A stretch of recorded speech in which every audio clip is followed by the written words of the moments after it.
ஃப்ரண்ட்வுட்ஸ் நேயர்களுக்கு வணக்கம். ஆர்சிபி அணி 18 வருஷம் கழிச்சு ஒரு மாபெரும் வரலாற்று சாதனையை படைத்திருக்கிறாங்க. ஐபிஎல் கோப்பையெல்லாம் நம்மலாம் தொட்டு பார்க்க முடியுமா? அது ஒரு கனவாவே இருந்துச்சு, எட்டா கனியாவே இருந்துருச்சு அப்படின்னு எதிர்பார்த்த ரசிகர்களுக்கும் வீரர்களுக்கும் இந்த வருடம் ஐபிஎல் மேட்ச் அவங்களுக்கு ஒரு வரப்பிரசாதம் அப்படின்னு சொல்லலாம்.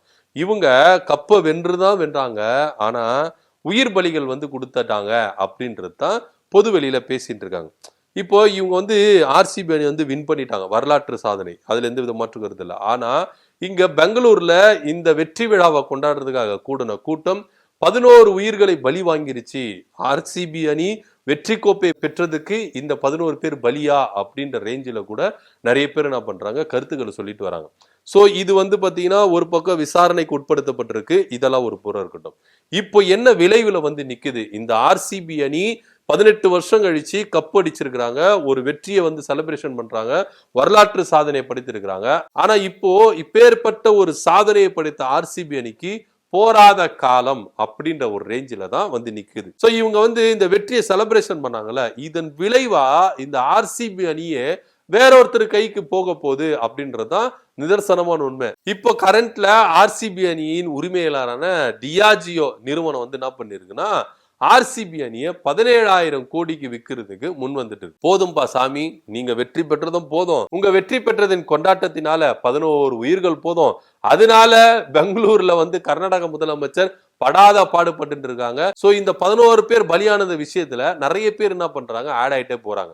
சோ இப்படி இருக்கும்போது இந்த டியாஜியோ நிறுவனம் என்ன பண்ணுச்சு, ஆர்சிபி அணியை நான் விற்கிறதுக்கு தயாராயிட்டேன், 17,000 கோடி நிர்ணயிச்சிருக்கேன், யாருன்னா வாங்குறதுன்னா வாங்கிக்கங்க, போனா இருக்காது, பொழுது போனா கிடைக்காது அப்படின்ற ரேஞ்சில இப்போ கூவி கூவி விற்கிறதுக்கு டியாஜியோ நிறுவனம் தயாராயிருச்சு அப்படிதான் சொல்லணும். ஆனா இதுக்கு முன்னாடி இந்த நிறுவனத்தை யாரு வச்சிருந்தா அப்படின்னு பாத்தீங்கன்னா, கிங்ஃபிஷர் ஓனர் விஜய் மல்லையா இந்த நிறுவனத்தை என்ன பண்ணாரு, அது ஆர்சிபி அணி என்ன பண்ணாரு, வாங்கினார்.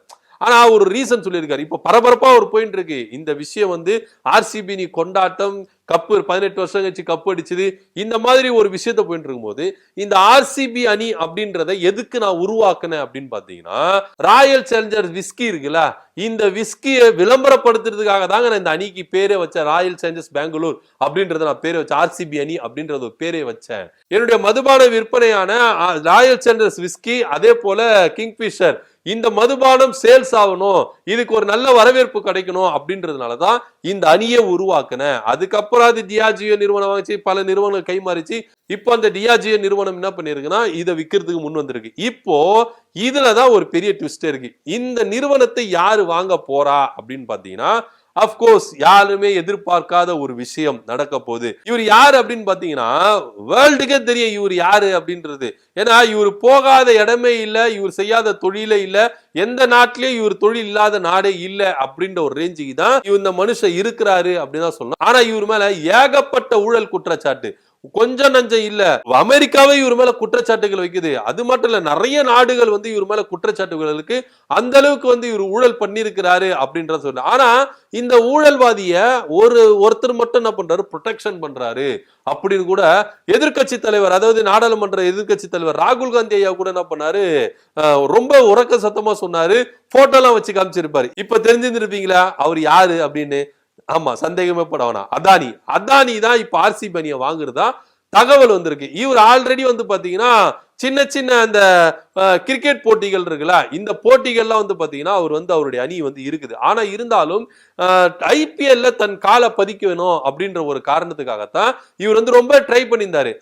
குறிப்பா பாத்தீங்கன்னா குஜராத் அணியை வாங்குறதுக்கு கூட இவர் என்ன பண்ண ரொம்ப முயற்சித்தாரு. ஆனா அது ஃபெயிலர் ஆனதுனால கொஞ்சம் ஒதுங்க இருந்தாரு. இப்போ காலை இவரை என்ன பண்ணுது, ஐபிஎல்குள்ள கொண்டு வருது. ஆர்சிபி அணி முடிவுக்கு கொண்டு வராங்க, ஆர்சிபி அணி விற்கிறதுக்கு தயாரா வந்துட்டாங்க.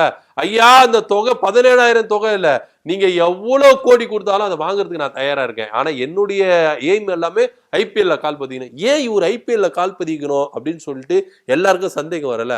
சந்தேகமே பட வேணாம். ஆல்ரெடி ரிலையன்ஸ் பாத்தீங்கன்னா இங்க பாத்தீங்கன்னா மும்பை அணியை வாங்கி வச்சுக்கிட்டு கப் அடிச்சிருக்கு.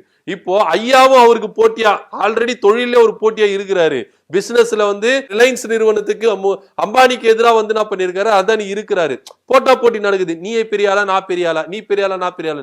இப்ப கிரிக்கெட் கிரிக்கெட்டிலே வந்து நாங்க போட்டா போட்டி போட தேவையா? ஏன் தொழில மட்டும் தான் போட்டா போட்டி போடணுமா? கிரிக்கெட்ல வந்து போட்டா போட்டி போடக்கூடாதா? எப்படி அம்பானியுடைய குடும்பம் வந்து மும்பை அணியை நிர்வகிக்குதோ அதே மாதிரி நான் ஆர்சிபி அணியை நிர்வகிச்சுட்டு போறேன். ஆர்சிபி அணி மேல எவ்வளவு குற்றச்சாட்டு எல்லாம் இருக்கட்டங்க, எனக்கு அதை பத்தி எல்லாம் கவலை கிடையாது. நான் ஆர்சிபி அணியை வாங்கி நான் கிரிக்கெட்ல கால் பதிப்பேன் அப்படின்ற ரேஞ்சில தான் ஐயா அதானி அவர்கள் வந்து என்ன பண்ணிருக்காரு, மும்முரமா இறங்கி இருக்கு தகவல் வந்திருக்கு. ஏன்னா அவர் மேலே ஏகப்பட்ட குற்றச்சாட்டு இருக்கு, ஊழல் குற்றச்சாட்டுகள் இருக்கு, எஃப்ஐஆர் இருக்கு, எல்லாமே இருக்கு. ஆனா இருந்தாலும் மனுஷன் வந்து என்ன பண்றாரு, அசையாம இருக்கிறாருல, மோடியோட ஷேடோல அவர் எந்த அளவுக்கு வந்து பயணிச்சுட்டே போறார் தைரியமா அப்படின்ற ஒரு ரேஞ்சு வந்து எல்லாருக்குமே நம்மளுக்கு தெரிஞ்ச ஒண்ணுதான். தெரியாம ஒண்ணெல்லாம் நம்ம சொல்றது புதுசா இல்ல. ஏன்னா இது வந்து ராகுல் ஐயா வந்து பாத்தீங்கன்னா நாடாளுமன்றத்துல குற்றச்சாட்டுக்கு மேல குற்றச்சாட்டு, ஏகப்பட்ட குற்றச்சாட்டு, சாட்சிகள்லாம் கொடுத்தாச்சு. ஆனா இருந்தாலும் மோடி அரசு அதான் எந்த அளவுக்கு வந்து ப்ரொடெக்ஷன் பண்ணுது அப்படின்றத நம்ம தொடர் கதையா பார்த்துட்டு இருக்கோம். சோ அந்த வகையிலும் இப்ப கிரிக்கெட்டுக்குள்ள வந்துட்டா எப்படி மேட்ச் பண்ண போறாரு? ஆல்ரெடி தொழில வந்து 2 பேரையும் மேட்ச் பண்ணிருக்காரு. அம்பானி ஒரு பக்கமும் அதானி ஒரு பக்கமும் மேட்ச் பண்ணிருக்காரு. சோ இப்போ கிரிக்கெட்டுக்குள்ளேயும் இவங்களுடைய ஆதிக்கம் இருக்கணும் அப்படின்றதுக்காக இப்போ வலதுக்காக எடுத்து வச்சு என்ன பண்றாரு, கிரிக்கெட்டுக்குள்ள வராரு அதானி அவர்கள். சோ இது எப்படி பார்க்கப்படுக போகுது அப்படின்றது பொறுத்து தான் பார்க்கணும். என்னதான் இருந்தாலும் தொழில நாங்க 2 பேரும் வந்து என்ன பண்ணோம், ஏடிக்கு போட்டியா இருக்கோம். இப்ப கிரிக்கெட்ல வந்து ஏடிக்கு போட்டியா இருக்கிறோம் அப்படின்றதுனால ஆர்சிபி அணி எந்த அளவுக்கு பரபரப்பா போனாலும், எந்த அளவுக்கு அது மேல வந்து பாத்தீங்கன்னா ஒரு ஆப்போசிட்டா இருந்தாலும் அந்த அணியை இப்ப வந்து பாத்தீங்கன்னா விற்கிறதுக்கு முன் வந்துட்டாங்க அந்த நிறுவனம். இந்த அணி ஆர்சிபி அணியை வாங்குறதுக்கு அதானி அவர்கள் ரெடியா இருக்கிறாரு அப்படின்ற தகவல் வந்திருக்கு. என்ன நடக்க போகுது அப்படின்றத பார்க்கலாம். சோ அதானி அவர்கள் ஆர்சிபி அணியை வாங்குறதுக்கு முன் வந்துட்டார்.